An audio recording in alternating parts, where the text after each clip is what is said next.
जय जोहार, नमस्कार। छत्तीसगढ़िया न्यूज़ देख रहे हैं आप। छत्तीसगढ़ की तमाम बड़ी खबरों को विस्तार से बताएंगे, जो लोगों की जिंदगी से जुड़ी हुई बहुत ही महत्वपूर्ण खबर है। इससे पहले आप छत्तीसगढ़ से हैं और छत्तीसगढ़ समाचार ठीक इसी प्रकार रोजाना देखना चाहते हैं तो नीचे लाल कलर के सब्सक्राइब बटन को दबा करके चैनल को सब्सक्राइब कर लेना है। इससे पहले आज की कुछ प्रमुख सुर्खियाँ। प्रदेश के हाई कोर्ट में महिला स्व सहायता समूहों के द्वारा लगाया गया 487 जनहित याचिका को किया गया खारिज। प्रदेश में अब अक्षय तृतीया को माटी पूजा दिवस के रूप में मनाया जाएगा। प्रदेश में रेलवे पुलिस अधीक्षकों की गई ट्रांसफर। छत्तीसगढ़ हाई कोर्ट ने रेडी टू ईट के मामले पर राज्य सरकार की नीति को सही बताते हुए महिला स्व सहायता समूह की ओर से लगाए जाने वाले 287 जनहित याचिका को खारिज कर दिया गया है। रेडी टू ईट बांटे की व्यवस्था को सेंट्रलाइज करने के साथ ही साथ गुणवत्ता पूर्वक रेडी टू ईट उपलब्ध कराया जाएगा। ग्रामीण एवं पंचायत मंत्री गिरिराज सिंह ने आज राजधानी दिल्ली में अंत्योदय योजना का शुभारंभ किया। उन्होंने कहा कि आज़ादी के 75 साल पूरे होने पर 90 दिन तक चलने वाले इस कार्यक्रम में 28 राज्यों और 7 केंद्र शासित प्रदेशों में 75 जिलों में 9 केंद्रीय मंत्रालय के लाभ देने वाली योजनाओं को नागरिकों तक पहुँचाना है। प्रदेश में हाइलिंग पेट्रोलिंग को बढ़ावा देने के लिए और मानव तस्करी को रोकने के लिए 61 पेट्रोलिंग गाड़ी काम करेगी। इसकी जानकारी मुख्यमंत्री भूपेश बघेल ने अपने निवास स्थल पर रखे गए इसके एक कार्यक्रम में पेट्रोलिंग गाड़ियों को हरी झंडी दिखाकर अलग अलग जगहों पर भेजा। इसमें हाइलिंग पेट्रोलिंग के लिए 15 गाड़ी और मानव तस्करी को रोकने के लिए 24 गाड़ी और कानून व्यवस्था को सुचारू रूप से चलाने के लिए 22 गाड़ियां काम करेंगी। इस पेट्रोलिंग के जरिए लोगों को आवागमन में सहायता और सड़क हादसे में कमी देखने को मिलेगी। इस गाड़ी को बलौदा बाजार, भाटापारा, कबीरधाम, बिलासपुर, कोरबा, जांजगीर चांपा, रायगढ़, सरगुजा और बस्तर क्षेत्र में चलाया जाएगा। इस समय पेट्रोलिंग के लिए 30 गाड़ियां चलाई जा रही है। राज्य सरकार ने पुलिस अधीक्षकों का ट्रांसफर किया है। वहीं नए बने 5 जिलों में ओएसडी की नियुक्ति भी की है। जारी आदेश के मुताबिक पदस्थ सहायक पुलिस महानिरीक्षक मिलनाथ कुरी को रेलवे पुलिस अधीक्षक के रूप में नियुक्ति किया है। साथ ही उप पुलिस महानिरीक्षक का प्रभार भी सौंपा गया है। MR अहिरे को शक्ति, TR रोहिमा को मनिंद्रगढ़ भरतपुर चिरमिरी, अंकिता शर्मा को खैरागढ़ छुई खदान गंडई और यदुवल्ली अक्षय कुमार को मोहल्ला मानपुर का SDOP नियुक्त किया गया है। खैरागढ़ संगीत विश्वविद्यालय का 16वां दीक्षांत समारोह बीते दिनों रखा गया। इस कार्यक्रम में राज्यपाल अनुसुईया उइके शामिल हुई। उन्होंने इस मौके पर प्रसिद्ध कथक नृत्यांगना पद्म भूषण उमा शर्मा और पार्श्व गायिका पद्मश्री कविता कृष्णमूर्ति, विद्याधर व्यास प्रसिद्ध नाट्य कवि, वही राष्ट्रीय नाट्य अकादमी के प्रोफेसर मौजूद रहे। विश्वविद्यालय के 39 छात्रों को स्वर्ण पदक दिया गया और एक छात्र को रजत पदक दिया गया और 39 छात्रों को PhD की भी उपाधि दी गई। जशपुर जिले में बढ़ते हुई तापमान के बीच जल स्तर में गिरावट देखी जा रही है। पूरे जिले में 43 डिग्री पारा चढ़ गया है। वहीं जल स्तर में 30 से 45 मीटर तक गिरावट हुई है। इसलिए जिले के 110 गांवों में 300 से अधिक हैंडपंप और कुएं सूख चुके हैं। लोग पीने की पानी की समस्या से परेशान हैं। नदी किनारे गड्ढे खोदकर पानी निकाले जा रहे हैं। सबसे ज्यादा दिक्कत पत्थल गाँव, बगीचा और फरसाबहार तहसील में देखने को मिल रहा है। 12 से ज्यादा गाँव के लोग 1 से 1.5 किलोमीटर दूरी से पानी लाने के लिए मजबूर है। इसके बावजूद भी उन्हें पीने के लिए साफ पानी नहीं मिल रहा है। बस्तर के जवान अब बस्तर से हवाई यात्रा करके अपने घर जाएंगे। जवानों के तनाव को लेकर पिछले दिनों जो सर्वे हुआ उसकी रिपोर्ट के मुताबिक केंद्र सरकार ने बड़ा फैसला लिया है। ज्यादातर जवानों के छुट्टियों का समय सफर में ही निकल जाता है।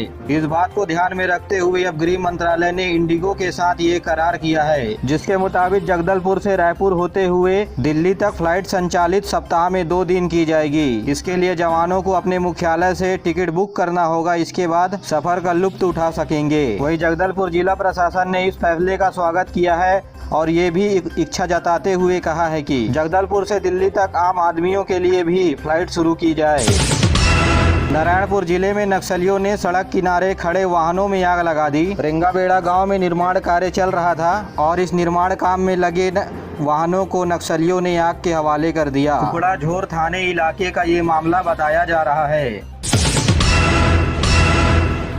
किसान भागीदारी प्राथमिकता हमारी अभियान में देश भर में फसल बीमा पाठशाला चलाई जा रही है। कृषि मंत्री नरेंद्र सिंह तोमर और राज्य मंत्री ने किसान पाठशाला की विशेष अध्यक्षता की और इस कार्यक्रम में 1 लाख किसानों से वर्चुअली रूप से बातचीत की गई। कृषि मंत्री ने कहा कि फसल बीमा योजना के प्रीमियम पैक के अंतर्गत किसानों को 21,000 करोड़ रुपए का लाभ मिला है, जबकि केंद्र सरकार की ओर से किसानों की फसल बर्बाद होने का दावा कर 1,15,000 करोड़ रुपए की राशि दी गई है। आजादी के अमृत महोत्सव के अंतर्गत 25 अप्रैल से 30 अप्रैल तक किसान भागीदारी हमारी अभियान चलाया जा रहा है। नगरीय प्रशासन मंत्री डॉक्टर शिव कुमार डहरिया ने बलरामपुर की अलग अलग जगहों का निरीक्षण किया। इस दौरान बस स्टैंडों की दुकानों की नीलामी नहीं होने पर मौजूद सीएमओ के ऊपर नाराजगी जताते हुए कार्रवाई करने के भी आदेश दिए हैं। उन्होंने वीटी रोड का भी निरीक्षण किया और अच्छे तरीके से रोड नहीं बनाने वाले अधिकारियों के खिलाफ जांच के भी निर्देश दिए हैं। और जिला निरीक्षण के दौरान उन्होंने धनवंतरी मेडिकल स्टोर का भी निरीक्षण किया और नगरीय निकाय क्षेत्रों में लोगों के पीने का पानी समस्या को लेकर लोगों से चर्चा की और नगर निगम के अधिकारियों को समस्या दूर करने के निर्देश भी दिए हैं।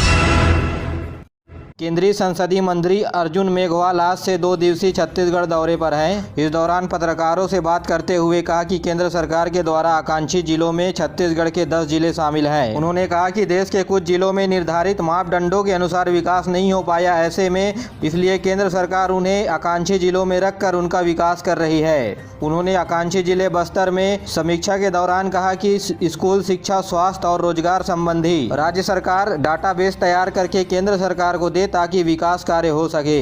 इस दौरान वे प्रधानमंत्री फसल बीमा योजना और प्रधानमंत्री किसान सम्मान निधि योजना, मत्स्य पशुपालन और मत्स्य पालन को बढ़ावा देने के लिए किए गए कार्यों के बारे में बताया। तो वहीं केंद्रीय मंत्री देबू सिंह चौहान भी आज से छत्तीसगढ़ के 2 दिवसीय दौरे पर आए हुए हैं, जहां वे दंतेवाड़ा जिला का भ्रमण कर विकास कार्यों के कामों का अवलोकन किया। इस दौरान वे छत्तीसगढ़ के स्वदेशी ब्रांड डेनेक्स ब्रांड के बारे में भी जाना। मुख्यमंत्री भूपेश बघेल ने कहा है कि रायपुर की तरह दुर्ग में भी होलसेल कॉरिडोर बनेगा। उन्होंने दुर्ग व्यापार उद्योग के नवीन भवन के लोकार्पण के दौरान बड़े व्यापारियों के द्वारा इच्छा जाहिर करने पर मुख्यमंत्री भूपेश बघेल ने दुर्ग में भी होलसेल कॉरिडोर बनाने का फैसला लिया है। मुख्यमंत्री ने इसके लिए दुर्ग कलेक्टर को जमीन चिन्हांकित करने के निर्देश दिए। उद्योगपतियों से मुख्यमंत्री ने कहा कि स्थानीय लोगों का कौशल विकास करें और जब विकास होने पर वे सहज रूप से उद्योगों की ओर अपना ध्यान आकर्षित कर लेंगे। मुख्यमंत्री भूपेश बघेल ने दुर्ग में अमृत मिशन के फेज 1 का भी आज शुभारंभ किया। इस योजना की 132 करोड़ रुपए की लागत से 32,000 परिवारों के घर में शुद्ध पेयजल नल कनेक्शन पहुंचेगा। इसके तहत वाटर ट्रीटमेंट प्लांट और पाइप कनेक्शन बिछाकर 5 टंकियों का निर्माण भी किया गया है। वहीं दुर्ग में महिलाओं के लिए 3 करोड़ 55 लाख रुपए की लागत से वर्किंग वुमेन हॉस्टल का भी लोकार्पण किया। इस हॉस्टल में 100 कामकाजी महिलाओं को रहने की सुविधा मिलेगी। छत्तीसगढ़ व्यवसायिक परीक्षा मंडल के द्वारा पीईटी, पीपीटी समेत कई प्रवेश परीक्षाओं के लिए तारीख का निर्धारण कर दिया गया है। इन परीक्षाओं में स्थानीय परीक्षार्थियों से कोई शुल्क नहीं लिया जाएगा। व्यापम द्वारा जारी समय सारणी के अनुसार पीपीटी और प्री एमसीए परीक्षा 29 मई, पीएटी तथा पीवीएटी के परीक्षा 5 जून को प्रस्तावित है। वहीं प्री डीएड और प्री डीएलएड की परीक्षाएं 12 जून को आयोजित होगी। बीए, बीएड, बीएससी, बीएड और नर्सिंग की परीक्षा 29 जून को ली जाएगी। इसके अलावा पोस्ट बीएससी और पोस्ट एमएससी नर्सिंग परीक्षा 3 जुलाई को आयोजित किया जाना प्रस्तावित है।